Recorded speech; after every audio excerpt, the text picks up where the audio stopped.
बड़े ठाकुर, पापा जी, बड़े ठाकुर उठिए। पापा जी आप ठीक है ना? आइए उठिए।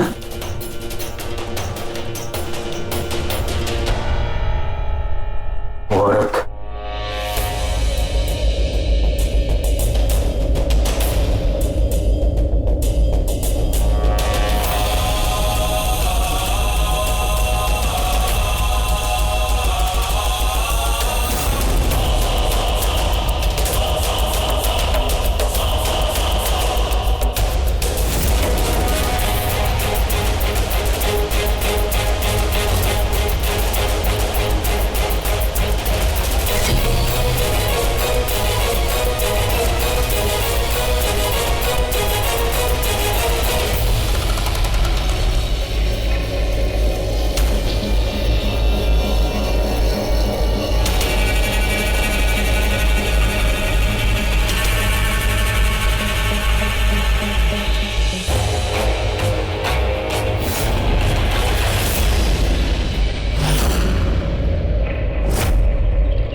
ये कौन है?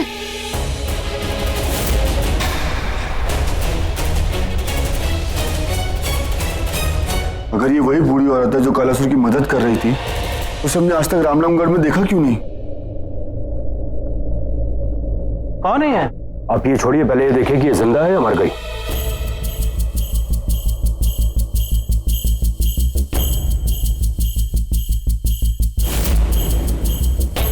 ठाकुर साहब देखिए, पहले मैंने गोली नहीं चलाई, इस औरत ने मेरी बहू पे हमला किया, इसलिए सेल्फ डिफेंस में मुझे गोली चलानी पड़ी। ठाकुर साहब आपको पुलिस स्टेशन आना पड़ेगा। आप चलिए, मैं बाद में आता हूँ। जी।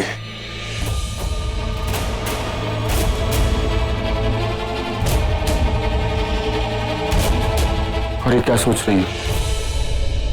उसे अपने किए का फल मिला है, अपनी मौत मरी है। ये मौत तो मेरे परिवार में भी हुई है। मेरी माँ, मेरे बाबा, मेरी बहन सब खत्म हो गए। तो परिवार मुझे छोड़कर चला गया, अनाथ हो गया मैं। राम, भूल जाओ सब बातों को। जिन्हें जाना था वो चले गए, लेकिन अब हमें इस बात की खुशी होनी चाहिए कि राम नामगढ़ से इस कालासुर का आतंक हमेशा हमेशा के लिए खत्म हो गया है।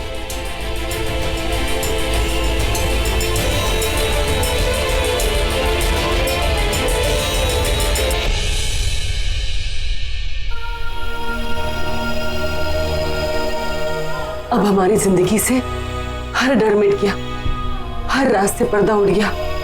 अब मैं और राज एक नई जिंदगी की शुरुआत करेंगे। कालासुर की एक ही साथी थी जो बची हुई थी, जिसका हम सबको खौफ था। अब वो भी मर गई, वो भी नहीं रही।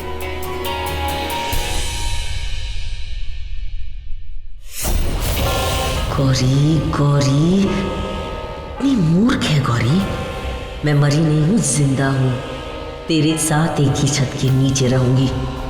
तेरा जीना हराम कर दूंगी मैं। और कालासुर वो एक तांत्रिक है, तांत्रिक, और तांत्रिक कभी नहीं मरते। आज से उसके तंत्र की एक नई कहानी शुरू होगी। जिस राज के साथ जीने के लिए तू इतनी मरी जा रही है ना, तेरा वो राज अंदर से मर चुका है। अब उसकी रगों में कालासुर का खून चढ़ रहा है। काल के खून से एक और कालासुर बन रहा है।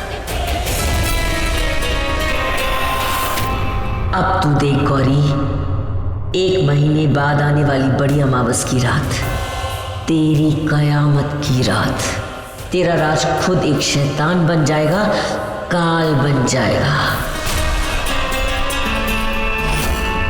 कालासुर तुझे नहीं पा सकता तो तू भी राज को कभी नहीं पा सकेगी।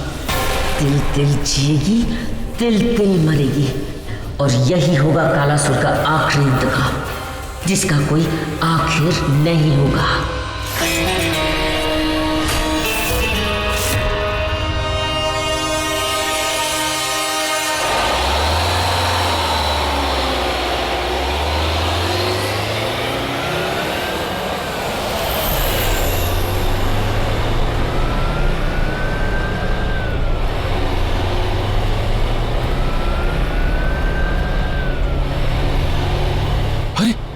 ये औरत तो जिंदा है।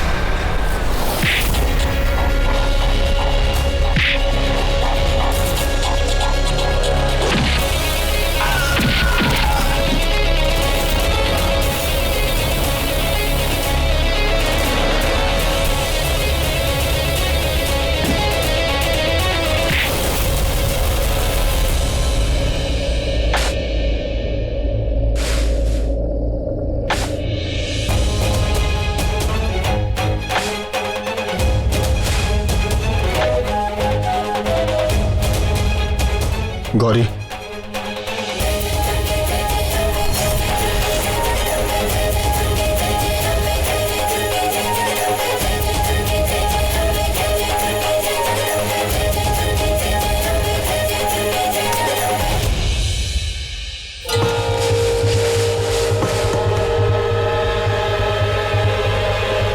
धर्म, ये ले, इस पौधे को यहां पर लगा दे।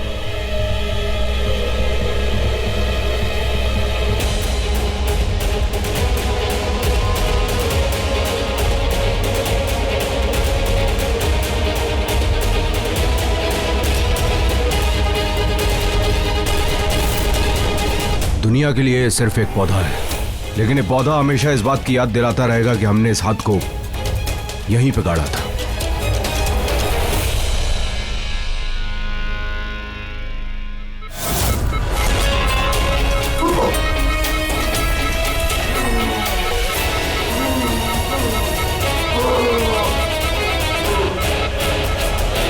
एक बात याद रखना, इस पौधे को हमने यहां पे गाड़ा था, इस बात को तुम जानती हो, तुम जानते हो और मैं जानता हूं। किसी भी चौथे इंसान को इस बात की कानो कान खबर नहीं होनी चाहिए, ना घर वालों को ना ही बाहर वालों को। आज के बाद ये राज हम तीनों के सीनों में हमेशा हमेशा के लिए दफन हो जाना चाहिए। 25 साल पहले जो खून की होली शुरू हुई थी, आज वो खत्म।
Oh my God!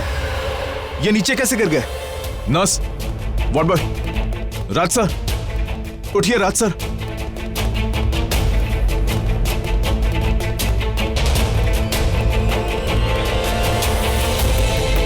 आराम से।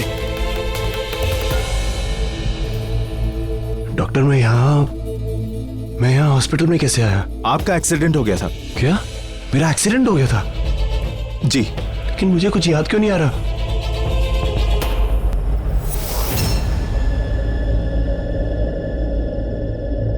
बड़े ठाकुर, मैं घर चलता हूँ। मुझे अपनी माँ और बहन की अंतिम संस्कार की तैयारी करनी है और उन्हें बताना है कि जिन्होंने उन्हें मारा था, मैंने उन्हें खत्म कर दिया है। उनकी आत्मा को थोड़ा तो सुकून मिलेगा। हाँ, तुम चलो, हम लोग वहां पे पहुंचते हैं। धर्म, मैं भी तुम्हारे साथ चलती हूँ। नहीं गौरी, तुम यहीं रुको अपने परिवार के साथ। तुम्हारे परिवार वालों को तुम्हारी जरूरत है। अगर मुझे तुम्हारी जरूरत पड़ेगी तो मैं तुम्हें फोन करके बुलाऊंगा। पापा जी, हमें भी घर चलना चाहिए। घर पे बहुत परेशान होंगे सब लोग, खासकर माँ। उमा हॉस्पिटल में भी नहीं आई? नहीं पापा जी। बेटा, लेकिन उमा तो घर पे थी नहीं। उसी को ढूंढते हुए तो मैं हॉस्पिटल आया था, और जब उस नकाब वाली औरत को मैंने तुम पर कुल्हाड़ी से वार करते हुए देखा, तभी मैंने उस पर गोली चला दी। इसका मतलब अगर उमा घर पर भी नहीं थी तो, और अगर वो हॉस्पिटल में भी नहीं आई है तो फिर उमा गई कहाँ? पापा जी, आपने ठीक से देखा नहीं होगा। मम्मी जी वहीं होंगी घर पर, क्योंकि हॉस्पिटल में तो नहीं आई थी। मैं विक्रम को एक बार फोन करके पूछ लेता हूँ। विक्की, उमा आई क्या वहां पे?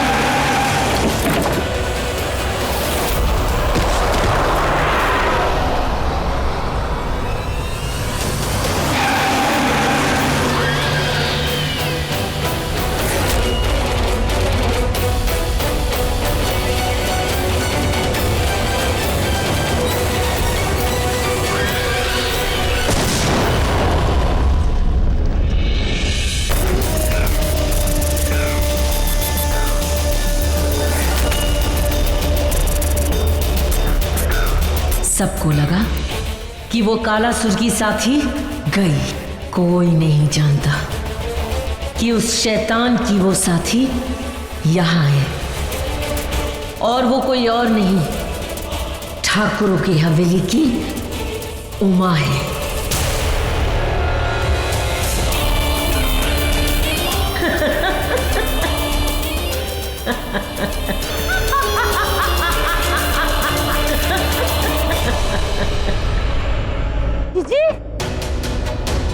भाई साहब, पूरी हवेली ढूंढ ली, उमा भाभी कहीं नहीं है। जीजी अचानक कहाँ चली गई? मुझे तो बहुत घबराहट हो रही है। जीजी ऐसे बिना बताए कभी नहीं रहती कहीं। आप जरा ढूंढिए ना, पता नहीं कहाँ होंगी, कैसी होंगी। डैड कहीं ऐसा तो नहीं है कि मॉम राज भैया को देखने हॉस्पिटल चली गई हो? नहीं बेटा, हम लोग हॉस्पिटल से ही आ रहे हैं, लेकिन वहां पर तेरी मां नहीं है। तो कहाँ गई है मॉम डैड?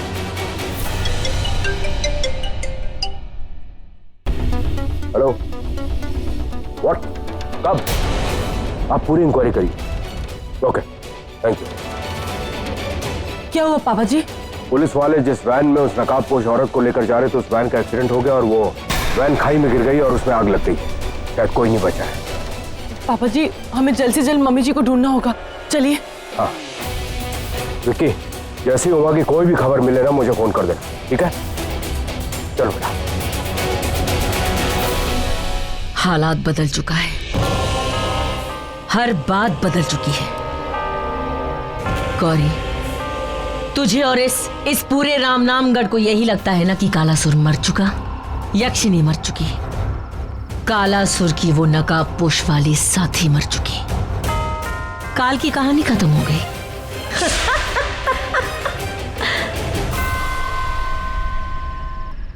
नहीं गौरी नहीं, कहानी वही रहेगी, चेहरा बदल जाएगा। तेरे राज में काल आएगा। बस 1 महीने बाद आने वाली बड़ी अमावस को तेरा राज चलता फिरता काल बन जाएगा, शैतान बन जाएगा वो।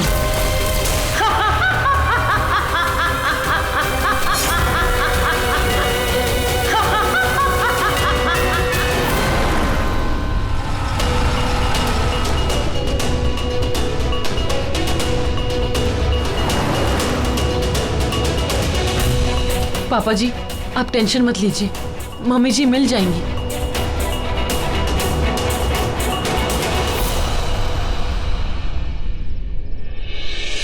आ गई ठाकुरों की बारात। उमा कहाँ है? उमा कहाँ है?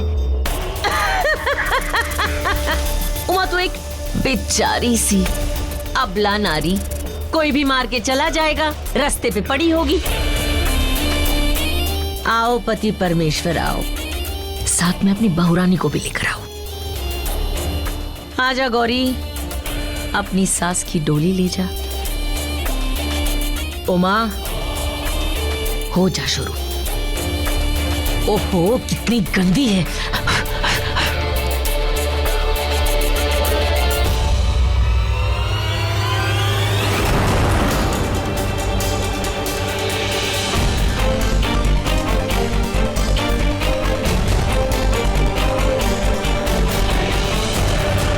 पापा जी, मम्मी जी,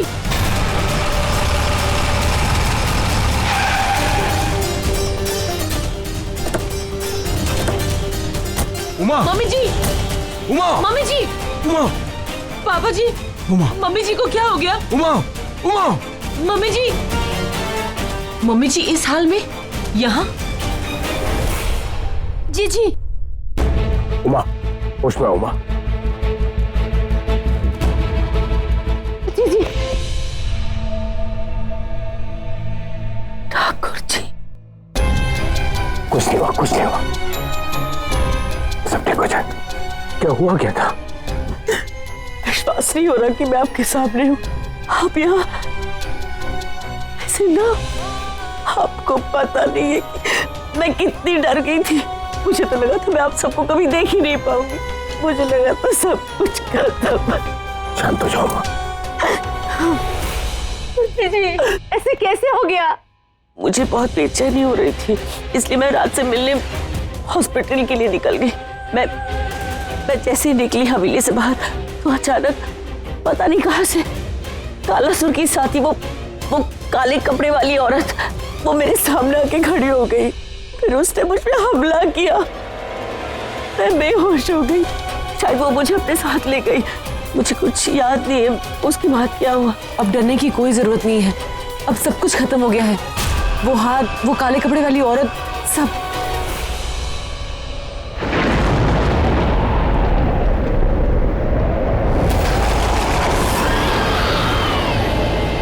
ये अचानक हवा क्यों तेज हो गई? ये मौसम क्यों बदल गया?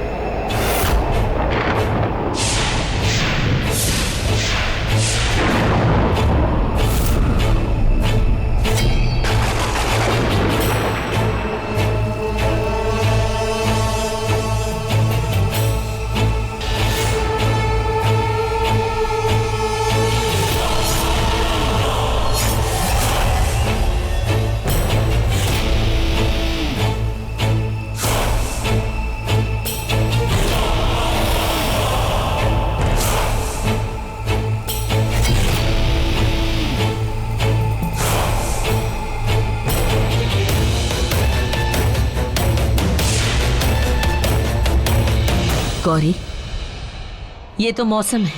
यहाँ एक पल में इंसान की किस्मत बदल जाती है। यहाँ कल क्या होगा किसी को पता नहीं। जब तूफान आता है तो उससे पहले एक सन्नाटा सा छा जाता है। तूफान किसी को कहकर नहीं आता, वो आता है तो अचानक ही आता है।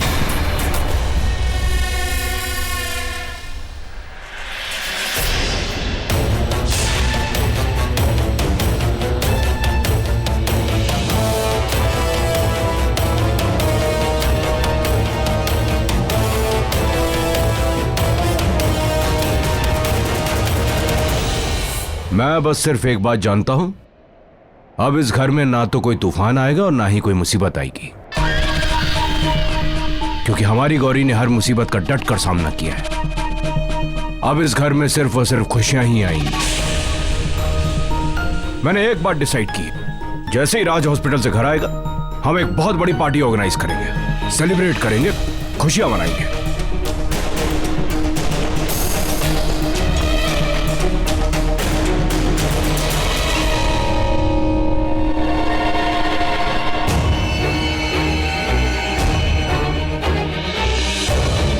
गौरी अचानक बाहर क्यों चली गई?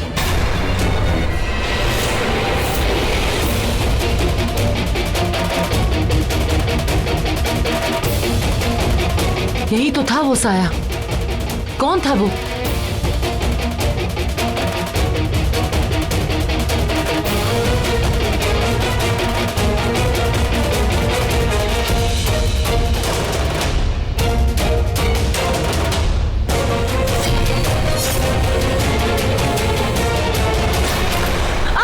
गौरी संभालो गौरी, क्या बात है?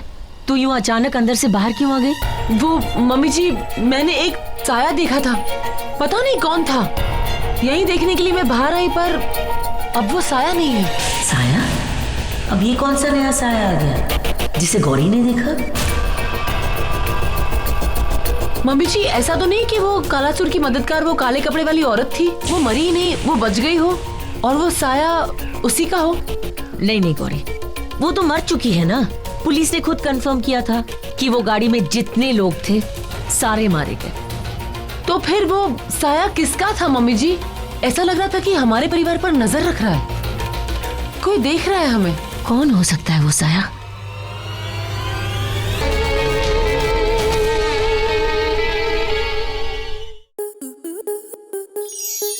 स्टार प्लस के ऐसे ही और बेहतरीन लम्हे देखने के लिए सब्सक्राइब करें हमारे YouTube चैनल को।